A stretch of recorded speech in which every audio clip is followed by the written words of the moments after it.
Halo teman-teman, perkenalkan nama saya Dina Alistri. Hari ini saya akan membahas sebuah karya sastra yang berkaitan dengan sastra sebagai sumbu pergerakan dan perjuangan dalam cerpen Sekolah Kebenaran karya Asma Nadia yang terbit pada tahun 2017. Langsung saja ke pembahasannya. Sastra merupakan ungkapan pribadi manusia yang berupa pengalaman, pemikiran, perasaan, keyakinan, ide, dan semangat dalam bentuk karya seni yang dapat membangkitkan rasa keindahan melalui bahasa.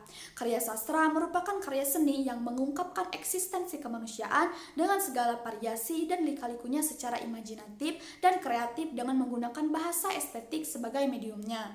Baik genre puisi, fiksi, maupun drama, karya sastra merupakan hasil refleksi sastrawan terhadap lingkungan sosialnya yang kemudian diekspresikan melalui bahasa yang indah dengan daya kreasi dan imajinatifnya. Dengan segenap daya cipta, rasa, dan kersatnya, sastrawan mengungkapkan gagasan mengenai hakikat kehidupan yang dirasakan, dihayati, dialami, dan dipikirkan melalui karya sastra sebagai media ekspresinya dan imajinatifnya. Karya sastra tidak hanya berfungsi untuk menghibur pembaca, di dalamnya mendeskripsikan fenomena serta permasalahan sosial yang ada di dalam masyarakat. Tetapi, di dalam permasalahan ataupun fenomena yang tergambar dalam karya sastra terdapat nilai-nilai kebenaran maupun suatu bentuk penyampaian kritik sosial melalui media tulisan yang ingin disampaikan kepada pembaca. Nah, teman-teman, sastra lahir berdasarkan fenomena sosial yang terjadi. Sementara itu, kandungan sosial dalam sastra tidak terlepas dari cerminan agama, budaya, politik, adat, dan iklim lingkungan tempat karya sastra tersebut tercipta. Kehadiran karya sastra bagi penikmatnya untuk meningkatkan harkat dan martabat manusia sebagai makhluk berpikir dan berbudaya. Teman-teman, ruang lingkup karya sastra sangat memungkinkan untuk melukiskan situasi melalui kejadian maupun peristiwa yang ditulis oleh pengarang dan dihadirkan dalam karyanya. Salah satu masalah yang bisa disuarakan oleh sastra yaitu ketimpangan sosial yang biasanya selalu menggambarkan kenyataan pahit seputar kehidupan masyarakat yang berdampingan dengan kemiskinan, kejahatan, keluarga, politik, dan tentu saja korupsi. Dalam karya sastra, hal seperti itu biasanya diangkat oleh penulis atau pengarang dengan cara mendeskripsikan lingkungan dan permasalahannya, serta menjadikan salah satu tokohnya sebagai orang yang mengedepankan kebenaran dan segala jenis keadilan. Salah satu karya sastra yang relevan dengan hal tersebut adalah cerpen karya Asma Nadia yang berjudul Sekolah Kebenaran. Nah, teman-teman, cerpen tersebut terbit pada tahun 2017. Asma Rani Rosalba yang dikenal dengan nama pena Asma Nadia adalah seorang pengarang, penerbit, penulis lagu, konsultan kreatif, dan produser Indonesia. Dia lahir di Jakarta pada tanggal 26 Maret tahun 1972. Asma Nadia merupakan seorang novelis dan cerpenis Indonesia.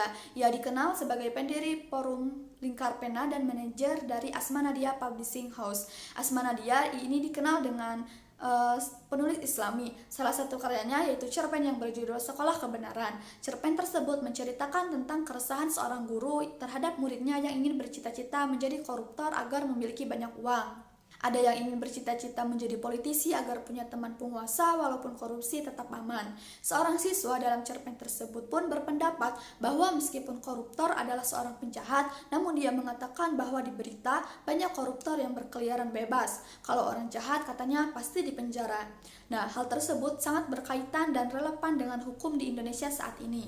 Di Indonesia, korupsi merupakan masalah yang telah mengakar dan menjadi salah satu tantangan terbesar dalam sistem hukum dan pemerintahan. Meskipun ada upaya dari pemerintah dan lembaga penegak hukum untuk memberantas korupsi, seperti melalui Komisi Pemberantasan Korupsi atau KPK, namun masih banyak korupsi yang terjadi dan pelakunya seringkali tidak mendapatkan hukuman yang setimpal.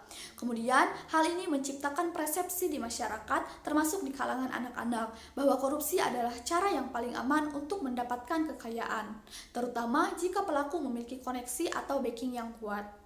Ketika anak-anak menyatakan keinginan untuk menjadi koruptor atau politisi busuk itu mencerminkan pandangan skeptis mereka terhadap kejujuran dan integritas. Mereka melihat bahwa banyak koruptor yang tidak dihukum dan bahkan hidup dalam kemewahan, yang menunjukkan bahwa hukum seringkali tidak ditegakkan secara adil. Ini sejalan dengan kenyataan di Indonesia, di mana masih banyak kasus korupsi yang melibatkan pejabat tinggi atau orang-orang berpengaruh yang seringkali lolos dari jeratan hukum. Saat sastra dihadapkan dengan korupsi, akan terbayang deretan-deretan kata penuh nilai estetika yang bertarung melawan sebuah tindak kejahatan. Dua hal yang sangat kontradiktif seperti hitam di atas putih. Sastra mewakili gagasan, ide, buah-buah pikiran yang berpihak pada moralitas, sedangkan korupsi mewakili dunia hedonisme yang bersanding dengan keburukan. Sastra sendiri sebenarnya sudah lama menjadi bentuk perlawanan terhadap korupsi yang kerap kali dilakukan oleh elit penguasa. Pramudia Anantatur menuliskan karya sastra bertemakan korupsi di tahun 1960. Ia menulis novel yang berjudul Korupsi dengan rejim Orde Lama sebagai settingnya.